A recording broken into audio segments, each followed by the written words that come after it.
United States, with entry points at hundreds of airports, harbors, and along a border of more than 100,000 miles, is protected by the Department of Homeland Security, including the Transportation Security Administration, the U.S. Coast Guard, Immigration and Customs Enforcement, and Customs and Border Protection, including the Border Patrol.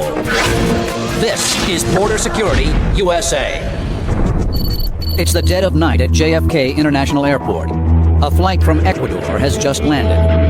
Customs and Border Protection officers processing arriving passengers have spotted something unusual about the passports of two young girls who are traveling with a woman and her son. It started at 1 o'clock in the morning when the plane arrived, and we realized that we had two adults accompanying two children that were not the children that they claimed to be as far as their documents. ¿Alguna vez usted este pasaporte anteriormente? All right, explain to her she's not in trouble. The only thing we really need from her is we need to know the truth. Officers have little to go on except the word of the two people they're traveling with, Henry Lopez and his mother, Liliana. And son come in last night, referred in, traveling with two USC children. Okay. They were referred in for possible alien smuggling. Okay. ¿Tu mami te dijo quién te iba a encontrar en el aeropuerto? No, dijo que ella misma me iba a vender esas cosas. ¿Quién, tu mamá? Sí. Officers suspect the girls are being smuggled into the country by Henry and his mother, but have no proof. When suddenly they catch what could be their first break in a case. A woman shows up in the waiting area, claiming to be the mother of one of the girls. But is she?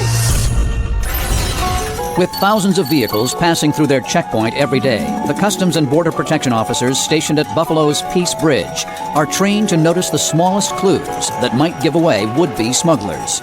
Our officers were doing pre-primary roving, and they asked the gentleman approximately how much cash currency you were traveling with, and he said he wasn't sure, basically a couple $100. But by the time he reaches the primary booths, his story has changed. He told the primary officer that he was declaring about $7,000, $8,000 US, so there was a discrepancy, and he was referred in because of that, because of the discrepancy. Where do you currently live? I live in Taiwan. Approximately how much cash are you traveling with today? I think there's 6,000, 7,000 or something, different currency I bring. What we're going to do now is we're going to bring you in a room back there just so we can count your money in privacy. So you can come around the counter here. We're obviously looking for bad forms of money, things narcotics related, terrorism related. So that's one of our main concerns, is to verify that money.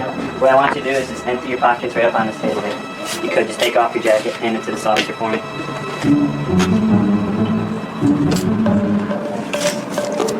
This is going to take some time. You got a lot of forms of currency. Yeah, because I travel all over the world.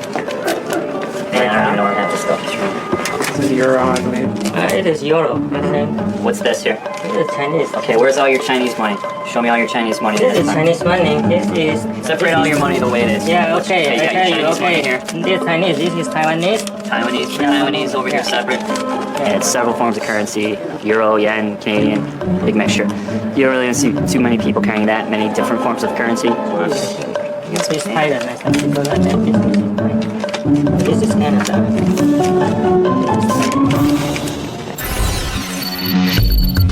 Miami Beach, Florida. These waters are a known hotspot for drug trafficking and human smuggling. But that's not the only illegal activity the Coast Guard is looking out for. Tonight, they spot a suspicious boat anchored just offshore. We got a boat that's it's got an interior light on, but right now it doesn't look like they have an anchor light on. If they're an anchor, they're required to have an all-around white. And right now it only looks like they have a deck light on. So we're just gonna pull up on it and see what they're doing. They're probably fishing, but we'll just check them out. These are cold hits. This is where we just go out and stop boats at random, do inspections, and see what we find. This is where we kind of keep an eye on them, see if they throw anything over. This guy's looking wet. You have your registration license? Yeah. Are you the owner? Yeah. Well, it's under my wife's name. Your wife's name? You guys have any weapons on board? No, bro, no weapons. You can go ahead and sit down. Right now, I've got their identification, and we're going to run them through Miami-Dade to find out if any of them have warrants.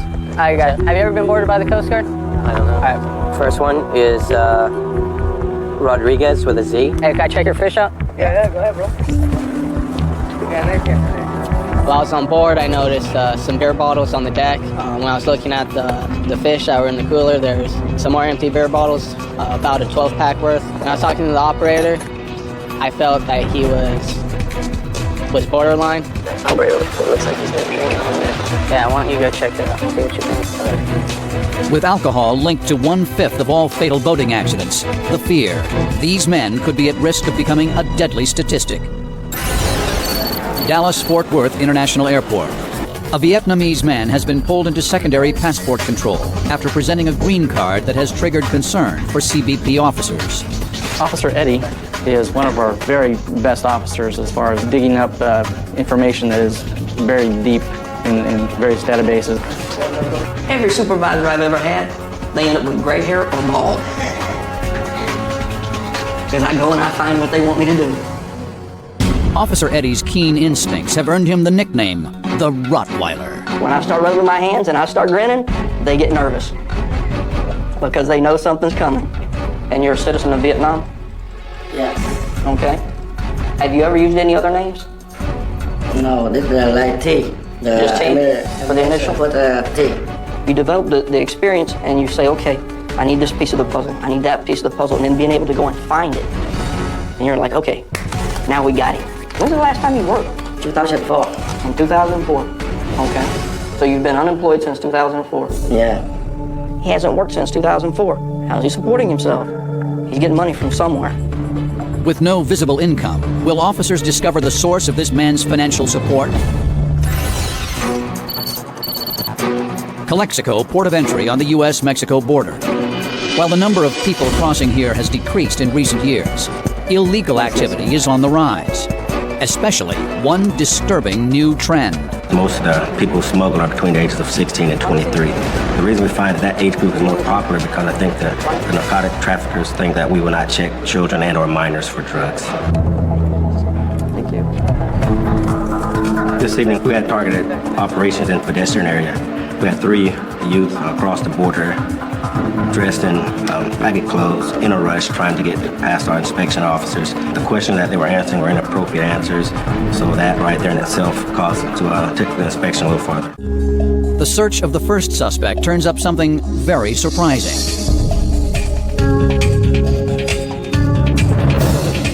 During the course of the pat-down, it was discovered that he had 1 package taped to his lower back and 1 to both of his thighs. It was on there very tight. I had to ask him, was he okay, because it looked like the blood was being cut off from his legs. But once we got all the packages off, he was getting to be okay. Officers test a sample from one of the packets. The other 2 suspects are being held in separate rooms. This one is only 16 years old. When he was giving me his declaration, he was kind of stuttering, and I didn't believe him, and I saw his bulges right here. Okay. Field tests confirm that the 16-year-old is also smuggling marijuana. That leaves one last suspect. He claims he doesn't know the 16-year-old, but a search of his personal belongings proves otherwise. Turns out later they were both brothers. They had weed in the back of their thighs. They had 4 packages each. We processed the young man and waited for state locals to show up, and we transferred over to them, and they took over the case. Somebody told me, you want to work? I was like, all right. So my little brother, he's done it a couple of times, so I was like, let's do it again, So make easy $120 in, 5 minutes. Didn't work out this time. The case was turned over to state authorities. The ID and prosecution status of the 2 minors are withheld by law. The 18-year-old pled guilty to transporting marijuana and was sentenced to 1 month in jail.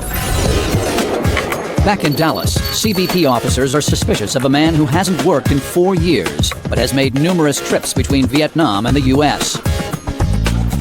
Officer Eddie, nicknamed the Rottweiler, continues digging for information.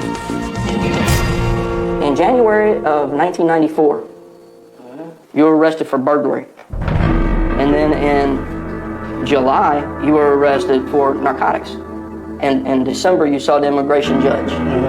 They released you and you were supposed to talk to a deportation officer about once a month. When's the last time you talked to that deportation officer?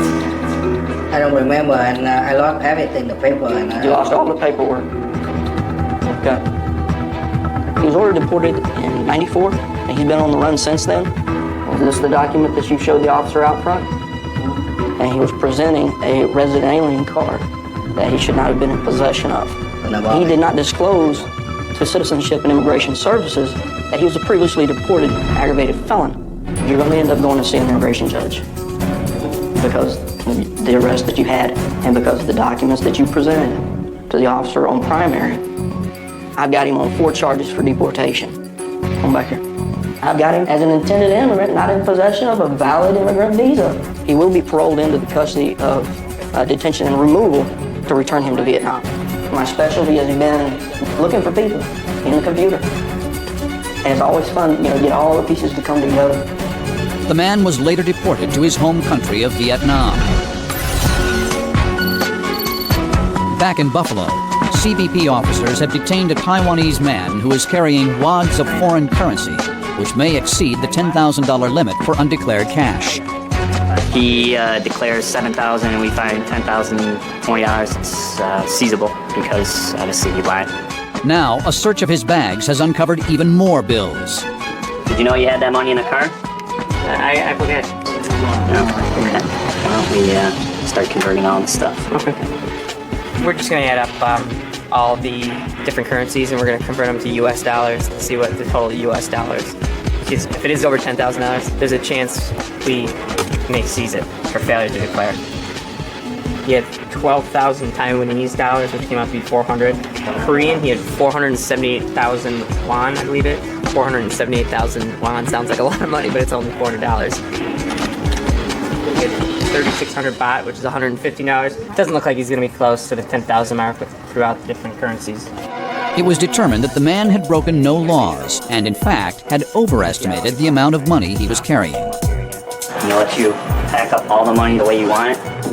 I can get back my money? Grab everything, put it on you the way you want it, okay? You're gonna pack it up. As soon as you're done packing up, you're gonna be on your way out here, okay? You need another wallet to carry all that money on it. Yeah. Basically, the money was verified, everything seemed squared away, and he was released. Off the shores of Miami Beach, Florida, a Coast Guard unit has stopped a small fishing boat and is running background checks on the 3 men aboard the vessel. Okay. All right, take care, bye. Okay, everybody came back, QRU. QRU means that they don't have any wants or warrants out. So we're just gonna go talk to the owner. I'm gonna do observations on him. They've had some drinks tonight, so if I feel like we need to get this guy off the water, we'll go that route. We'll terminate his voyage. You're the operator of this vessel? Yeah. How much have you had to drink tonight? Give me an honest answer. 4 beers. You're admitting to me that you've had 4 beers and you're driving this boat? Yes. Okay. If you've had 4 beers, you're probably over the legal limit. I'm going to do a few tests on you. I'm going to have you recite the alphabet, okay? I'm going to have you do it without singing. Go ahead and begin. A, B, C, D, E, F, G, H, I, J. No, A, B, C, D, E, F, G, H, I, J. The operator had stated that he had 3 or 4 beers. So I didn't feel comfortable letting him go. At that point, I didn't want him to drive anyway. Have these guys been drinking? He has like 2 beers on him. 2 beers? We're going to do a couple of tests on you, okay? Count backwards from 25 to 1. Do you understand? Okay, begin. 25, 24, 23, 22, 21. We made the decision after he passed the test to have him drive the boat back. Put him on the wheel. He's driving, yeah. No, he's driving. I don't want you touching the wheel, and I don't want you driving your car. All right? The purpose of doing these boardings is to make sure everybody's in compliance with federal law and just keep everybody safe. Make sure they all have their safety equipment and make sure they're following the rules of the road when they're out on the water. All right, guys, we're going to follow you back, okay? How to get there, everything, right? Yeah. That's what we did. We basically got some guys off the water that might have gotten themselves in trouble if they'd stayed on. At JFK International Airport, an unfolding mystery has officers on their way to the waiting area to question a woman who claims to be coming to pick up her daughter, one of the 2 young girls at the center of an apparent child smuggling case. ¿Usted está esperando por alguien? Sí. ¿Esta es su hija? Sí. ¿Su hija nació aquí en los Estados Unidos? ¿Segura? Sí. Come with us, please. We don't see a lot of smuggling cases here at the airport. For JFK, CDP, this is an unusual case for us. So what is it? We have 2 entries, 2 previous entries in this document? Yeah. Ask her for me. Did she ever use that passport before to come to the United States? ¿Cuándo fue la primera vez que viste este pasaporte? Esa es la primera vez. First time that she saw this passport was... Is that her photo? ¿Esta es tu foto? Sí. Okay. Has she ever been to the United States before? ¿Alguna de ustedes ha estado en los Estados Unidos anteriormente? No. It might be her picture in it, but it looks like if she's telling us the truth that has been used at least once before, maybe twice before, to bring other children in, And I think the key is who we're about to go talk to right now. Okay. Voy a traer una señora, okay, que va a pararse en la puerta. Si es tu mami, me dejas saber. Si no es tu mami, me dejas saber y así yo la retiro del cuarto. ¿Está bien? No quiero que tengas miedo, no te va a pasar nada.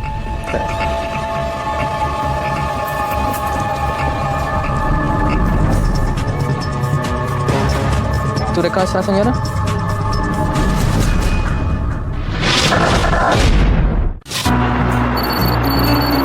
Inside JFK International Airport, a moment of truth in a suspected smuggling case involving 2 young girls from Ecuador. Customs and Border Protection officers are about to find out if this woman is really the mother of one of them. ¿Cuál? ¿Ella? ¿Tú reconoces a la señora? Okay. The woman who claimed to be the mother of one of the children ends up that this woman is not the mother. Is a child that you came to claim your natural child? No. How did this other child obtain your daughter's genuine United States passport? Porque la señora me pidió que le ayudara prestando el pasaporte de mi hija. Which lady asked you for this help? Lilia López. Did this Lillian Lopez pay you any money to borrow your daughter's United States passport? $4,000. Officers continue building a child smuggling case against Liliana and Henry Lopez, who deny any wrongdoing. But the 2 girls tell a different story, one of being held captive at the Lopez home in Ecuador. Pues cuando salíamos del cuarto nos pegaron. A nosotros dijo va a matar. Conquistado. Henry es el hijo de la señora. Henry Lopez. Explain to them, okay, that nobody's going to harm them as when they're with us. They have nothing to be afraid of anymore. We're going to make sure that their life is okay. We really have to look at what these people were doing to the children. The children themselves said that while they were in Ecuador, they were beaten by the 2 people who brought them in, Henry Lopez and his mother Liliana. The children and the woman posing as one of their mothers have painted Henry and Liliana as smugglers. But are they? Officers now take their suspicions to Henry. We don't know if this is just a small organization of just a mother and a son of bringing people in, or are they being paid off by a much larger organization that may be bringing hundreds of people in a year. We're going to get right down to the bottom of it and see how big this organization really is. No matter which port of entry, drug smugglers go to great lengths to conceal their loads. Finding and removing them is a bit like watching a demolition derby. They have a trick the way that they put these things in here. We don't have all day to sit here and try and figure that out, so do it our way. You want to check your gas tank. You get the door, the floor. Uh-oh, go. The seats, the tires. Oh my God, that's heavy. The roof, the rocker panels, the side, the dash. You know, you never know, but you still got to look. Got any first races?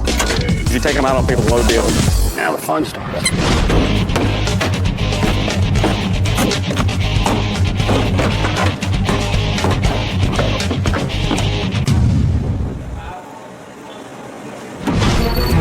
In Calexico, California, at secondary inspection, CBP officers get ready to take on a late-model 4-door sedan. They're up for any challenge, but what they're about to discover surprises even them. Primary officer just walked around, opened the trunk, and whoa! Look at that. Poof, there it was. Yeah, throw a blanket over or something, make it look good. Yeah. Sweet. Maybe a couple $100 easy. Obviously, the driver is looking at serving time. He was found guilty of importing a controlled substance and sentenced to 2 years in prison. That's crazy. You go from a compartment, top secret, to this. Just open. 379.02 pounds. Worth street value of $1.5 million. It's a lot of dope. Sometimes we open the cars apart, sometimes we have to just open the trunk. New York's JFK International Airport. More than 12 million overseas travelers come through here each year.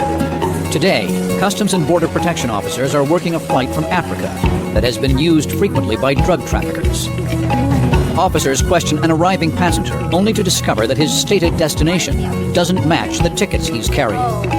Wait, so you're coming from New York, and you're going to go down to Baltimore? Yeah, I'm going down to Baltimore. And then from Baltimore, you're going to go to Las Vegas? Yes.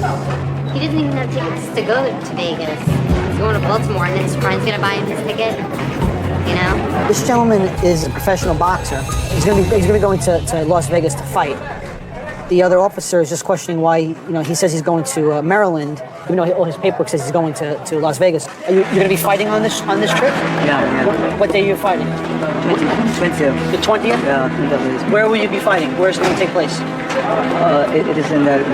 Do you know where you're going to fight though? I mean, what arena? Where is it going to take place? Caesars, Bogota? Where are you going to fight? You're not going to fight in the street, right? It is in the distance, but I'm not sure it's in my mind. You don't know where you're fighting?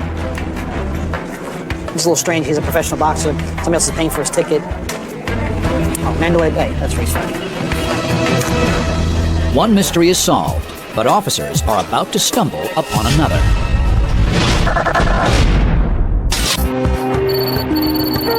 At JFK International Airport, a boxer from Ghana has raised the suspicions of Customs and Border Protection officers when a routine search of his bags turns up food he's failed to declare.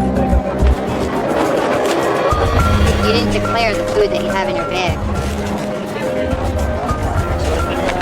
I'm just doing a quick verification on the name of the company that represents him to see if I can find if I see him listed on the internet under this company as one of their boxers, just to verify his story. Meanwhile, Officer Siunas finds what appears to be more problems. This might not be allowed. PQ? I don't know if this is allowed. Is this allowed? You can't bring this in. This is where we rest. The man is carrying a restricted herb, which is confiscated. But to this boxer's relief, he wins at least one round with the CBP. The rest of his food is cleared to enter the U.S. And soon, the boxer is cleared as well. All right. You're all set. Welcome to the U.S., okay? Here's your passport. What class of boxer are you? Featherweight. How much do you weigh? Buddy? How much do you weigh? 57 kilos. I have no idea what that is in pounds. 57 kilos? Let's see, 2.2 pounds per kilo. So that's 114, 115? Definitely not a heavyweight. No, me and him will be in different classes. Heavyweight, this one is a heavyweight man. I'll be the heavyweight. The jacket's built for heavyweights. Too big for it. Thank you. Good luck on your fight. Connection is to your right, exit to your left. Each year at ports of entry and border patrol stations throughout the U.S., canine teams make on average nearly 4,000 drug seizures, totaling over 500,000 pounds of narcotics. One of the top dogs at Calexico is Trigger. Trigger's my partner. I've been working with him about 2 years now. He's trained on 6 different odors: marijuana, coke, heroin, hash, ecstasy, and meth. We were conducting a 3 primary roving operation with him. Trigger alerted and responded to the window of a vehicle. I was like, man, they're gonna stop me for something just because of the way I look, because I'm bald-headed and Mexican, and I live in California, you know what I'm saying? You guys haven't been smoking any marijuana or anything? No. Been around anybody that's smoking it? No? When we referred him secondary, we actually got the people out. When he went around, he actually went right to the center console. He's got an awesome nose. The search turns up a single marijuana seed. So that'll be enough to cause the boxer to alert to the car. There's a law, it's called zero tolerance, bro. And this is gonna get you that. I was like, what, 0 tolerance? I'm like, oh no, they're gonna get me for sure. Just for that little piece of... This is what the dog alerted to. I don't know what that is. The dog is trained on odor, not the amount. It's just such a little substance, we can't really test it. We're just gonna give you a warning. All right. Okay, the next time we come down to Mexico, I suggest you vacuum your whole car. Hey, well, this is a rental too, officer. You know, I just got this car 2 days ago. Regardless of the fact, but you're the one that's driving it. Exactly, I understand that. Okay. Now I almost got $5,000 for a little piece of crap that I didn't know wasn't even mine. There you go. Have a good night, right? All right. Hold on. Okay? Oh, I feel great. I don't have to pay no $5,000, you know? If I would have went home, I probably wouldn't even went home to tell my lady that, you know what I mean? She would have been like, man, you better get on, fool. Back at JFK International Airport, Henry Lopez continues to deny that he and his mother, Liliana, played any role in attempting to smuggle 2 young girls into the U.S. Do you understand what's going on today? I'm getting locked up. For what? They saying I'm smuggling kids. Are you? No. You sure? Yeah. How many times a year usually you travel to Ecuador? Like 2 times. 2 times every year? I think so, 2 or 3. This is already adding up to more than 2 times a year. How many trips have you made bringing kids to the United States? 10 or 5, I'm not sure. This is gonna go a lot smoother and a lot easier to just tell us the truth. Just when it seems like Henry's interrogation won't provide any solid evidence, another strange twist. A man shows up claiming to be the father of the other girl, and that he's there to pick her up. Could he be critical to solving this case? This has the potential to really balloon into many, many people. People back in Ecuador involved, other people here in the United States, document vendors. Maybe we can actually stop one of these rings. Este pasaporte, ¿usted reconoce a esa niña? Sí, esa es mi hija. Ok. Dígame de la señora que está trayendo. ¿Cómo se llama la señora? Lilian. Ella, como no sé, ella sabe cómo voy a traer que está trayendo. Yo soy el padre, yo soy contento con mi hija aquí. Ok. O sea, si yo le pago ¿Cuánto le pagaste a la señora? 13,000. ¿13,000? Sí. ¿13,000 qué? $. To a family like that could be an enormous amount of money. The kids that you bring in, do you get paid for it? No.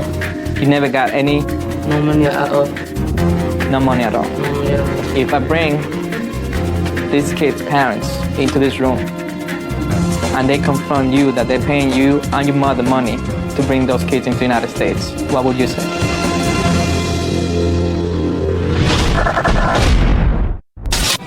At JFK, as evidence builds in a child smuggling case, so does frustration for CBP officers, as a key suspect, Henry Lopez, continues to deny that he and his mother Liliana are involved. If I bring these kids' parents into this room and they confront you that they're paying you and your mother money to bring those kids into the United States, what would you say? Mr. Lopez, we have children that are not U.S. citizens that are being brought into the United States by you and your mother. These children told us that the people that they traveled with, which is you and your mother, have been coaching them and talking to them for over 1 week, and that there's other people involved. It took a lot for them to tell us the truth as they sat back there and cried about what they went through in this past week. Because they're scared to death, Mr. Lopez, and they're not scared to death because of us. Now, earlier today, you had spoken to some other officers, and you had said, listen, I want to talk, but I don't want my mother to get into any trouble. We can just sit down and we can work something out. You can tell us the truth. $13,000 to bring these children into the United States. This takes it out of the realm of, I'm trying to help somebody who needs help, and it puts it in the realm of, that is one heck of a profit to be making. How much will you get paid for every kid? Cheap, $1,000. The 3 airline tickets and $1,000. What about your mother? What role does she play into this? She doesn't know nothing. You know what I'd like him to do now is I want him to put that on paper and we'll get a signature from him. This is going to be your statement that you're going to be Henry Lopez, who was bringing the children in. He has admitted to it. He's given us our statement that we needed as far as the smuggling goes. Quiero que se ponga duro. Si es que preguntan cuánto se cobró, solo $10,000 que yo cobré. Usted no sabe que yo arreglé el negocio. Ok. Se me pone fuerte, no se me pone a llorar. Henry and Liliana Lopez each pled guilty to 1 count of bringing and harboring aliens. Liliana was sentenced to 21 months in federal prison. Henry is still in federal custody, awaiting sentencing.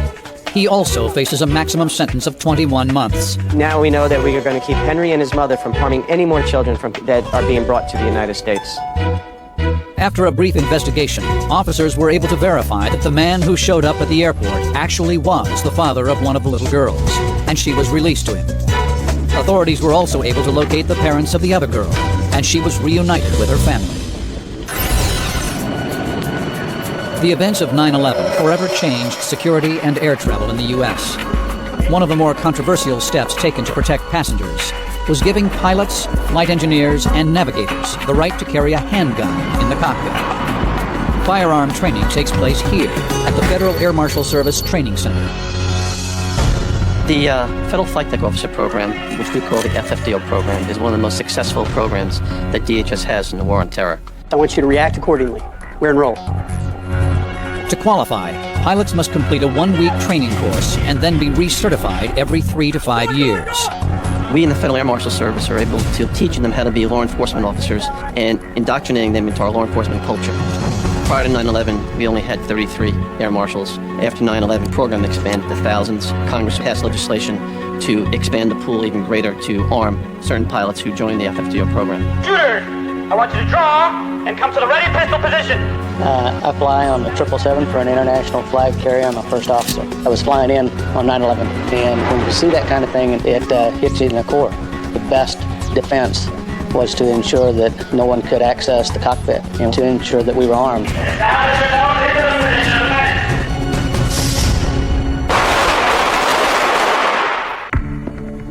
The training culminates with the type of real-life threat that could play out at 30,000 feet.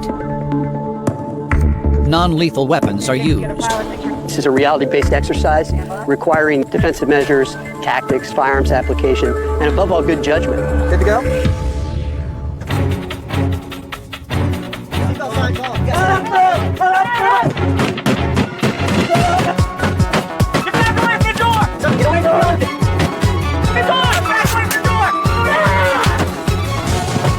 On the ground. Okay, I roll.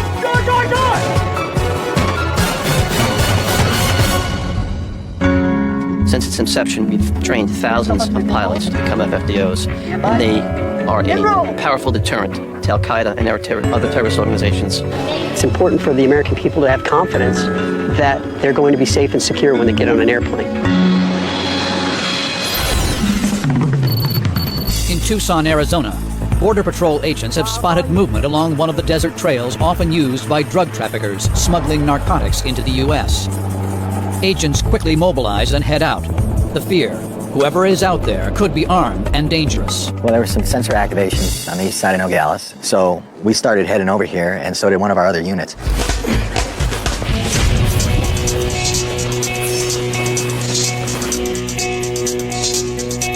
When we apprehend drug loads, your level of caution kind of just jumps right up. So you really have to be careful. You have to clear the area. Make sure there's nobody hiding in bushes or trees nearby you that's waiting to take a shot at you. What's up, bro? As soon as I saw that he had his gun drawn, obviously tells me that whatever's going on, he feels it's necessary to have his gun out. Right here.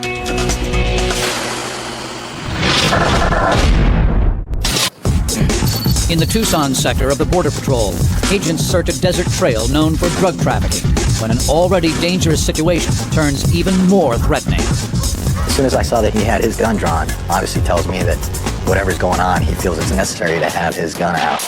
What's up, bro? Right here.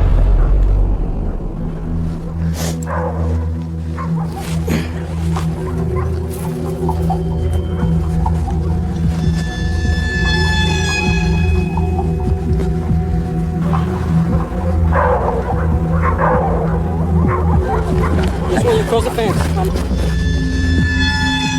How many you got? I'll secure this guy. Hey, Dave.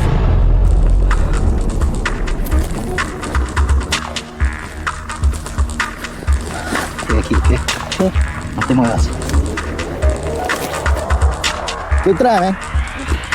He just gave up. I was really close to him. He couldn't see me. I was able to see him because of the night vision equipment. So I stopped him, put it on the ground, and I'm waiting for backup. They had a bundle of portable marijuana. Did you hear anybody else? Huh? Nah, but just him. I just heard him. He came. Didn't see anybody else. You didn't hear anybody else take off? No, sir. He was alone. When we apprehend drug loads, your level of caution kind of just jumps right up. When we encounter a drug load, they'll drop the drugs and they'll try to abscond either back into Mexico or just away from us. You just don't know who else is around. There could be 5, 6 other guys trying to bring dope in with this guy. You have to be really, really cautious. A bundle like that, probably somewhere around 30 pounds, but still a considerable amount of marijuana. The street value, it'd probably be around $24,000 just for that one bundle. Okay, ready? Listo. Para allá. The illegal smuggler was found to be carrying 30 pounds of marijuana. He was turned over to local authorities for prosecution. In the southwest corner of Arizona, the Yuma sector of the Border Patrol guards a 60-mile section of the boundary between Mexico and the United States. A stretch legendary for the number of people who have attempted to breach it. When I first got here, we were apprehending between 500 and 700 bodies a day. A lot of people with criminal histories do come, but they do a lot of damage up here. As we take control of an area, these criminal organizations began to get frustrated and begin to lash out. Every day, every agent puts their life on the line. When they put the uniform on every morning, they may not come home that night. That fear became a reality on January 19th, 2008, when the Yuma sector of the Border Patrol lost one of its own. He's not here with us anymore. It's just, you just go through a lot of emotions. I just remember being very angry that day. I was very angry. Louis and his fellow agents were out that day in the Imperial Sand Dunes, specifically working that area because it is a known area used by narcotics traffickers. Louis was trying to stop a vehicle loaded with narcotics. He was laying down spike strips to deflate the tires. I pulled the spikes across the road. Louis pulled them his way. And then I looked up and it was too late. The vehicle was right on us. The driver of that vehicle purposely left the road and drove towards Louis Aguilar. Once it struck Louis, it continued over the dunes, through the desert, and into Mexico. He didn't go alone, you know. He was there with Border Patrol agents. That's the only comfort I think we could offer the family at that point, was that he wasn't alone, you know. Sometimes he just had time to say I love you. No, not sometimes, all the time. He used to say I love you, and he used to give us big hugs. Somebody lost a father, somebody lost a husband. Next, we lost a brother in the law enforcement community, and in the whole, the United States lost a great person who protected them. That was his job, and he loved his job. Earlier this year, it was my sad privilege to go out to Yuma sector to speak to the colleagues of